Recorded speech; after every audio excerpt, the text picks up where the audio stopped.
जी, आप लोग देख पा रहे होंगे यहाँ पे मित्रों, आपके सामने हेडिंग लगा हुआ है अनुसूची।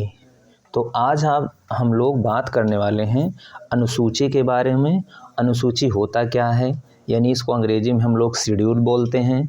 और शेड्यूल के अंतर्गत करते क्या हैं, कोई भी अनुसंधान करता शेड्यूल का उपयोग कहाँ पे कर सकता है, कैसे कर सकता है और क्यों कर सकता है। ठीक है, तो इन सारे प्रश्नों का आंसर आज हम इस वीडियो के अंतर्गत लेने का प्रयास करेंगे।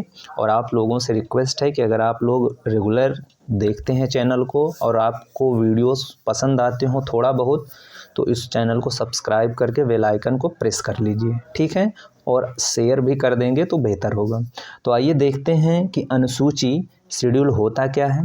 तो यहाँ पे आप लोग देख रहे हैं कि अनुसूची यानी शेड्यूल अनुसंधान में प्रदत्त संग्रहण यानी डाटा कलेक्शन हेतु बहुतायत से प्रयुक्त होने वाला एक मापन उपकरण है। यानी मित्रों ये एक क्या है कि जब अनुसंधान करता जब डाटा को कलेक्ट करता है यानी सैम्पलिंग करता है, तो सैम्पलिंग के लिए हमें कुछ डाटा को इकट्ठा करना होता है। तो डाटा को इकट्ठा करने के लिए हम लोग जो है अनुसूची यानी शेड्यूल का प्रयोग करते हैं। तो ये तो हुआ कि हम कब अनुसूची यानी शेड्यूल का इस्तेमाल करते हैं, जब अनुसंधान करता डाटा यानी सैम्पलिंग करने जाता है। तो सैंपल लाने के लिए जब हम डाटा को कलेक्ट करने का प्रयास करते हैं, तो उसके अंतर्गत हम लोग अनुसूची यानी शेड्यूल का इस्तेमाल करते हैं। ठीक है, अनुसूची को संकेतिका यानी इन्वेंटरी भी कहा जाता है, इसको याद रख लीजिएगा। कभी कभी ये शब्द आ जाते हैं तो लोगों को दिक्कत होती है। तो यानी अनुसूची को हम लोग संकेतिका यानी इन्वेंटरी भी कहा जाता है, कहते हैं। इसका प्रयोग विभिन्न प्रकार की सूचनाओं को प्राप्त करने के लिए किया जाता है। यानी अगर हमको कोई जानकारी भी लेना है तो इसके अंतर्गत वास्तविकता में होता क्या है कि यह एक प्रकार का क्वेश्चनायर ही होता है। क्या होता है मित्रों, एक प्रकार का क्वेश्चनायर ही होता है। और क्वेश्चनायर में क्या होता है उसको हम अलग से डिटेल में वीडियो डिस्कस कर लेंगे। बट एक ध्यान से समझिए कि क्वेश्चनायर यानी उसको हम लोग हिंदी में प्रश्नावली बोलते हैं। तो प्रश्नावली में बेसिकली होता ये है कि हम वहाँ पे प्रश्न बनाते हैं। यानी अनुसंधान करता क्या करता है, जब हमको सैंपल कलेक्ट करना होता है तो सैंपल को कलेक्ट करने के लिए वो क्या करता है, उसी के यानी जो समस्या है और जो सैंपल हमको कलेक्ट करना है उसी से संबंधित हम क्या बनाते हैं, एक प्रश्नावली बनाते हैं। और यह प्रश्नावली जब हम जहाँ से यानी जो प्राइमरी रूप से हम उसको कलेक्ट करने का आंसर कलेक्ट करने का प्रयास करते हैं, डाटा कलेक्ट करने का प्रयास करते हैं, तो वहाँ हम अनुसूची इस्तेमाल करते हैं यानी शेड्यूल इस्तेमाल करते हैं। यानी मान लीजिए हमारे पास या डाटा जो है जहाँ पे आप रिसर्चर यानी है उससे कहीं बाहर है या थोड़ी दूर पे आपको वो डाटा मिल सकता है।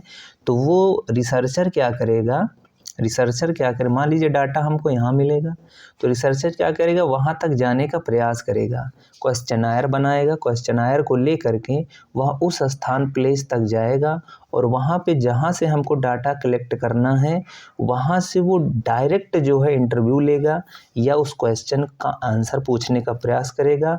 और उसके बाद वो जो अनुसूची अपना यस नो जो भी एक सिस्टम यानी ग्रेडिंग देता है या मानक बनाया होता है उसमें टिक करता चला जाता है। तो ये क्या होता है, एक ओरिजिनल डाटा वहाँ से मिल जाता है। यानी जब क्वेश्चनायर को हम साक्षात्कार करता और साक्षात्कार देने वाला जो दाता होता है, दोनों को फेस टू फेस जब हम वहाँ पे क्वेश्चनायर का कम्युनिकेट करते हैं और आंसर प्राप्त करते हैं, डाटा कलेक्ट करते हैं, तो वहाँ पे हम लोग उस स्थिति को हम लोग क्या कह देते हैं, अनुसूची कह देते हैं, शेड्यूल कर देते हैं। आई होप इस बात को समझ गए होंगे। तो आगे हम यहाँ पे देखेंगे कि सामान्यतः अनुसूची की पूर्ति समंक संग्रहण करने वाला व्यक्ति स्वयं करता है। देख लीजिए यहाँ पे जो डाटा कलेक्ट करने वाला होता है वह अनुसूची को स्वयं लेके जाता है वहाँ पे।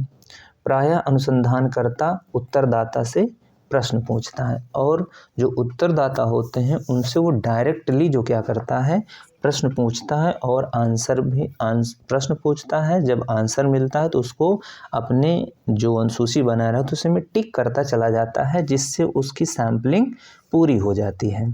तो इस तरीके से अनुसूची को समझ गए होंगे कि this is nothing but it is also a questionnaire. But इसमें डिफरेंस क्या है अनुसूची और क्वेश्चनायर में, यानी प्रश्नावली में, कि प्रश्नावली आप कहीं दूर बैठे हैं तब भी आप किसी डाक के माध्यम से, टेलीफोन के माध्यम से आप चीज़ों को कलेक्ट करते हैं या प्रश्न पूछ करके अपना आंसर लेते हैं। लेकिन अनुसूची के अंतर्गत क्या होता है कि हम जो उत्तरदाता होता है उसके पास डायरेक्ट पहुंचते हैं और फेस टू फेस हम इंटरव्यू करते हैं। ठीक है, तो उस केस में हम जो है क्या नाम दे देते हैं, इसका अनुसूची का नाम दे देते हैं। तो आज का वीडियो यहीं तक रखते हैं, फिर मिलते हैं कल नेक्स्ट डे नए वीडियो के साथ। तब तक के लिए मित्रों, जय हिंद।